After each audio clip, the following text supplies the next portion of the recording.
done this kind of thing before? Gone into a season with two quarterbacks and sort of let it play out in the games as opposed to just practice? Yeah, actually twice.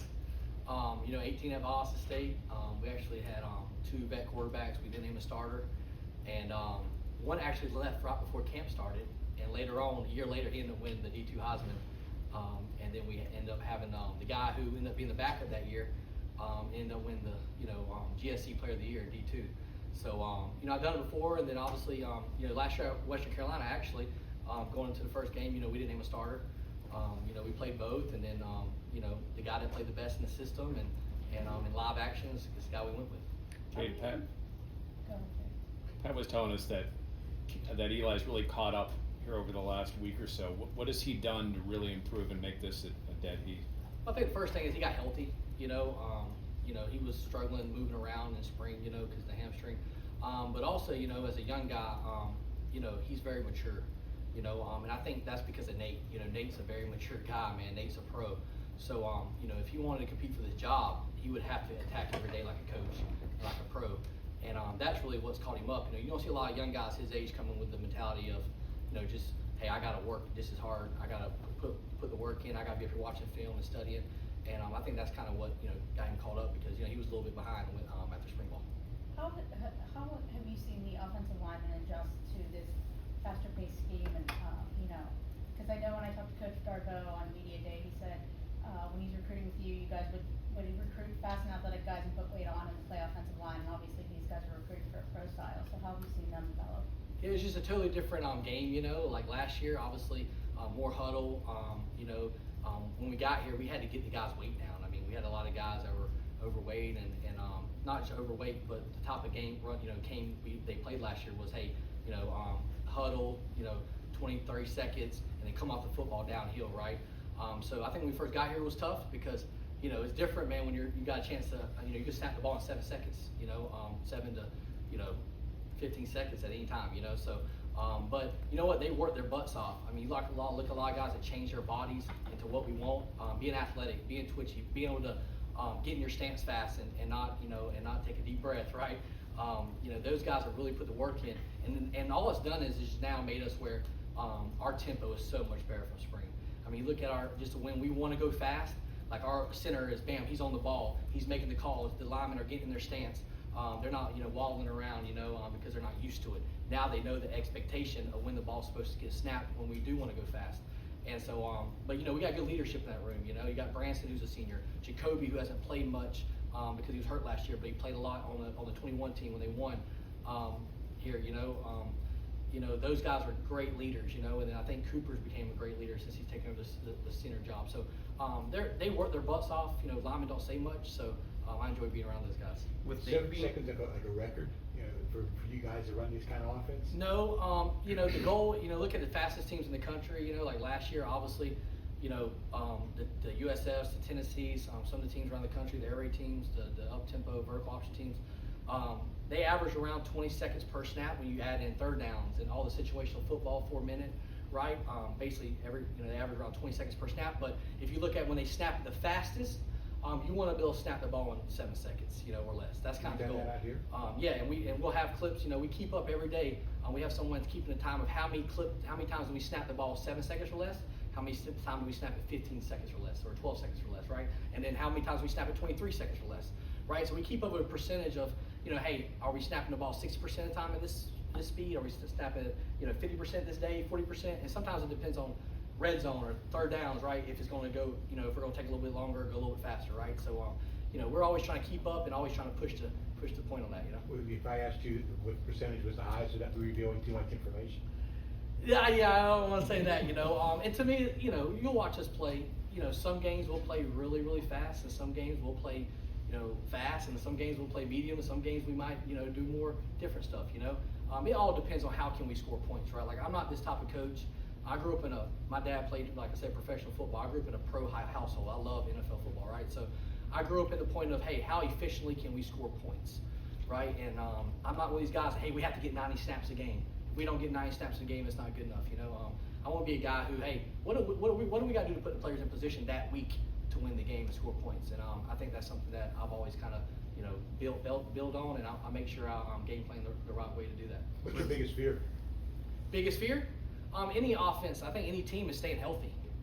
You know, when you have a great year, man, usually you're healthy, right? You stay healthy. Like an 18 won national championship, man. We had one starter out at skill position for 3 or 4 games, and we had one lineman out for 2 games, right? We played 14 games. You know, we were a healthy team. Our best players were on the field, guys that can make an impact, you know. You look at last year at Western Carolina, the first 7 games, I mean, we were, you know, leading the country in rushing and passing at one point. And we were super explosive, and we just had some, you know, we had some crazy injuries, you know, that kind of hurt us up front. And then Desmond obviously being out, you know, he was leading the country in rushing after his first 7 games, and then you know, he was out for 4 weeks. So you know, we just got, you know, stay healthy, and if we do that, man, I feel good about our guys. What about execution wise? What's your biggest fear? Yeah, you know, obviously, you know, it's new, right? It's new, and you know, you want perfection. That's what we're striving for every day, right? You know, I think the biggest thing is understanding, you know, what I want in games when it comes to, you know, attacking defenses and what the expectation is for certain plays, right? Like when I'm game planning certain plays, what I want the quarterback to do. You know, same thing with the offensive line. Like when we call certain protections, what we're trying to get accomplished in that protection. Or same thing with the run game and RPOs. Like what are we trying to get it done, right? Like can we go out there and make adjustments, right? Like I think football's changed a lot. I think a lot of DCs are like offense coordinators now. It's not like the old days where, you know, you line up and you get the same defenses, you know, like DCs these days are young guys and they do a lot of creative things, and sometimes they don't even do what they do on film, you know, they're game planning you. So for me, you know, I think the biggest thing for us is like with this roster, you know, how fast can we adjust and make an adjustment after the first or second drive, right? Let's not wait till halftime. You know, now we have the iPads, which are awesome. How much faster can we make adjustments and get into the right plays or get into the right tempo to have success? And I think that's one of those things about to being consistent. You got to go make adjustments, you know. Spoke on Cooper when he was starting job at center. What allowed him to separate himself from Terrence Moore? I think the one thing about Cooper is he's just nasty, man. You know, he's got some prick to him.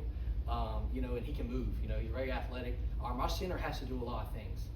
He's got to be able to move, and Timo's gotten a lot better, man. You know, he's worked his butt off. He's been in the meeting rooms, man. He knows basically every position too. But you know, I think Cooper just has a lot of juice, you know, and I think, you know, he can do some things athletically that we really like. Hey, when I watch your offense, I see in the past years, I've seen running backs used in so many various ways Yeah. as far as catching the ball.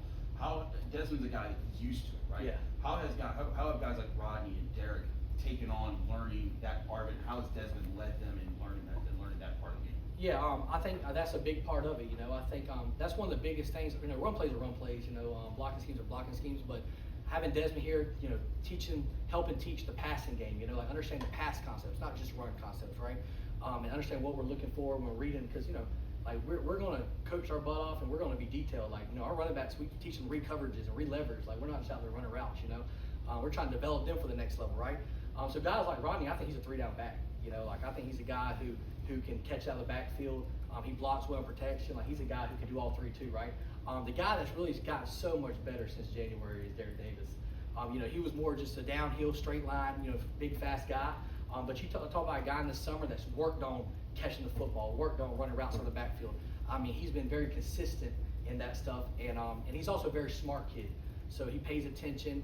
He takes really good notes, and he knows exactly what we want to do in the pass game, which is good. So, but you know, to me, right? Like I might call, you know, the game might be a little different who's in the game, right? I got to play to our guys' strengths, right? Like Rodney and Dez are different. You know, Dez and Derek are different. You know, Rodney and Derek are different, right?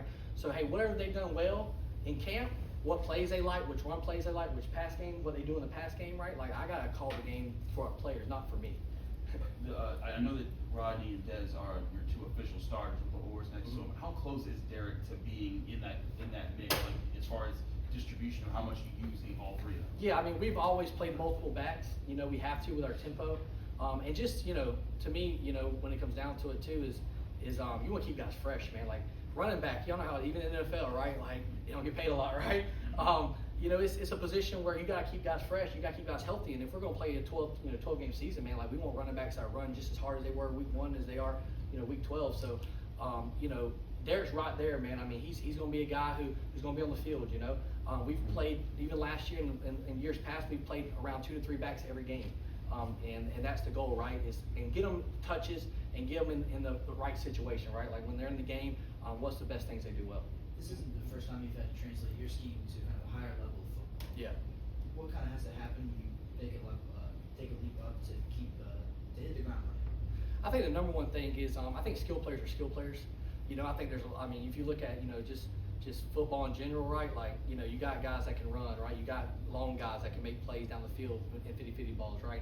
The size is different, obviously, at the skill players, but to me, if you look at the NFL and look at, guys that make professional football, there's a lot of shorter guys that play at smaller levels, whether it's group of 5, whether it's FCS, that play receiver and running back, right? If you look at the rosters, but to me, the difference is up front, right? Like, I think for us to be a explosive and a very efficient offense where, hey, we're staying in good down distance on first and second downs, like, we got to go control the line of scrimmage. So, we got to find ways to run the football with success, put our linemen in position when they do well. And then also, the pass rushers, man, you're playing some werewolves at this level, right? The D linemen are, first, second, third, round pick guys, man. We play some really good teams. So, how do we help our line out, right? Like, I'm not the type of coach where it's like, hey, man, he just got beat. Hey, you just got to win your one-on-one, like, hey, yes, guess what? We expect our guys to win our one-on-ones, right? But sometimes we have to do a good job as coaches of helping them win their one-on-one. And so protection-wise, we got to find a way to keep the quarterback clean. Because me playing quarterback back in the day, man, when I got hit a lot, I didn't play very good, right? And when I didn't get hit a lot, I played very well. So, I kind of understand that. If we can keep the quarterback clean and find ways to get the ball out of his hand quicker, and not hold on to it, and take hits, we're going to play a lot better on offense. With the quarterback situation being so competitive, how has Nate and Eli handled it personally, and how have they kind of bounced off of each other? I think they handled it really well. The one thing I like about them is they actually have a good relationship, in the meeting rooms and on the field, and they're competitive, right? Like, it doesn't matter if it's individual, it doesn't matter if it's Skelly, routes on there, like, they're very competitive. They love to see the numbers every day. They love to see the completion percentage, right? And I keep up with everything, right? Like, I think that stuff matters, like, you got to keep up with who's the most consistent, right? And I think they, like I said, they're both pros. They both are competitive, and they both want to play. So I'm excited to see what they do on Saturday. How important? In terms of their skill sets, how different are they? Do they kind of bring different things to the table? Yeah, I mean, they bring a little bit different things. They both do things really well, and they both things they have to work on. I think Nate is a pro in the playbook. I think he has a good feel of the offense, and when he has a good pocket man, he throws a nice ball and he can anticipate throws. You saw that last year, right? And then Eli, is a guy who makes some plays, and he also has a good feel for what's going on and gets the ball in his hands, right? So both of them mentally are really good, which is what I like. They both understand the system. They're starting to really understand what I want, right? Where I want the ball to go, what the expectation is in blitz and not blitz, right? And so, that's the biggest thing, is I think that's where they're really similar is the mental part. How important is that competitive edge for no matter what quarterback you throw out there to lead the team? Yeah, I think it's a good thing, I know it's first game of the year, but, I think competing matters, like going in front of stands and playing in this offense. This is a different offense, right, than that's been here in the past, right? Like, who can go out there on Saturday and lead the team down the field, right? It's not the guy who throws for the most yards or has, the biggest plays, right? It's like who can we call it, be a first down maker, right? Lamar Jackson, right? Like, if you look at Lamar Jackson, like, people talk about he gains first downs, right? You look at us at Western Carolina last year, and really the last 2 years, we were the number one in the country in first downs gained, right? So, like, I want to see them go out and compete, but I want to see them gain first downs, right? Move the chains, right? I want quarterbacks that move the chains, because if we move the chains and get first downs, we're going to score points, right? So that's what we're looking for competitive-wise. Kanate Mumfield's one of your captains. What have you seen from him throughout this offseason to develop into that type of leader? He's been awesome. He's a guy who's high expectations for himself. He has high goals. He wants to be a day one, day two pick. He wants to play in the NFL, right? He doesn't want to just play. He wants to be a great player. And so, it's been very good. He's been at Akron, and then he's been here with basically 2 different coordinators, I believe. Or no, he's been here now 2 different coordinators. But biggest thing with him is we had to gain his trust. He's a senior. It's his last year. He wants to have a great year. And I think he was very open, and we had a lot of open dialogue of things that he thought was good last year and not good last year, and things that I can do to get everybody connected, right? Because one of our biggest words that we have this year on offense is trust, right? Like, if we're going to be a great offense and be efficient, we have to trust each other, whether it's the quarterback, O-line, coaches, receivers, right? And we have to trust everybody's going to do their job. And he's been a great person, really since summer, really preaching that, right? Being unselfish, being a guy who's happy for his teammates if someone else catches a touchdown, right? Just being a great leader and understand, hey, when my ball comes my way, I'm gonna make plays. Another one of those guys that has been here longer than Kanate, one of the big pieces of this offense, Gavin. Yeah. How important is he going to be to this offense? Very important. I mean, I call tight ends a unicorn, man. You know, tight ends are guys now with the way the NFL is and the way, you know, they're starting to develop. Former quarterbacks, former receivers, former athletes. Like, Gavin's a guy who you got to move around and find ways to get him involved, right? And then also use him to get other guys open, right? We just have to do a good job of understanding what his strengths and weaknesses are and getting him the ball in certain situations. But he's awesome, man. He plays hard. He attacks every day. He just brings the right mentality, and he's one of the leaders of our offense. I mean, that's why he's voted captain. You were a 4-year starter, right? Yes, sir. Yep. Did you ever have this quarterback question over your head when you were in training camp? Yeah, you know, actually on my first year starting, I was the backup. I was getting a lot of second string reps all of camp. I remember my first game. I ended up getting starting that game, but we actually rotated every quarter. We rotated every quarter of that game. I ended up playing the best, and I ended up being the starter the next week, and ended up playing really well my freshman year. And you're always competing, man. You know, my redshirt sophomore year, I played really good early in the year. I had appendix taken out, right? And I missed 3 or 4 games. And I had a backup come in that was a transfer that lit it up, man, for a game. You know, you're as a quarterback, hey, you know, you want to come back and play well. And obviously I got a chance to come back and played really well and had a good year. So, you know, you're always competing. You're always finding ways to get better. And, you know, and I think it matters. Okay, what? And through that, what's been your message to the quarterbacks? I think all it does is teaches you how to persevere, right? You know, I want practice to be hard. You know, I'm a coach them hard now. I'm on them every day to be perfect. You know, that's my expectation. You know, our expectation here is not to just be a good quarterback. It's to be an all-conference quarterback. It's to, you know, get drafted. You know, this is what Pitt is, right? We've had good quarterbacks here, right? So, you know, there's the expectation here, and I'm gonna push them, and I want them to be mentally tough. You know, like, we have to be mentally tough if we're going to win, you know, make the AC championship and have a chance to get in the playoffs, right? Like, quarterback's got to be a mentally tough position. So if you can handle practice, if you can handle competition, if you can handle when things aren't always going good and make other players play better, we're going to be a better team. Okay, what have you seen up to this point that gives you confidence that they trust each other, that they're ready for Saturday? I just think, you know, look at the last scrimmage. You know, like, really, if you think about the last scrimmage, man, the first scrimmage, you know, we didn't have a lot of trust. You know, we had some pre-snap penalties going on. Once we had that, you know, I feel like we didn't find a way to hey, figure it out, right? When bad things happen, we have to figure it out. Does that make sense? And if you look at the second scrimmage, man, from the beginning, and when we did have some adversity through the middle of the scrimmage, when the defense started fighting back, right? You know, we fought through that. We stayed together. It was great positivity. It was everybody cheering for each other. Our energy was great. And like they said, you know, I've heard a lot of people talk, and kind of what the thought process is. We all know on this side of the ball, if we play consistent, if we play hard, and we play physical, and we do our job, we can be a really good offense. And we showed that in practice versus a really good defense. So when we do those things, we can be consistent. I think the players are starting to see that now because they've seen us go against a really good defense and have a lot of success. How has Kenny Johnson's route running improved? Kenny, you know, Kenny's the guy who, you know, he's actually been out really most of camp, man. He's kind of been back and forth with injury, and really this last week is when we really got him back fully healthy.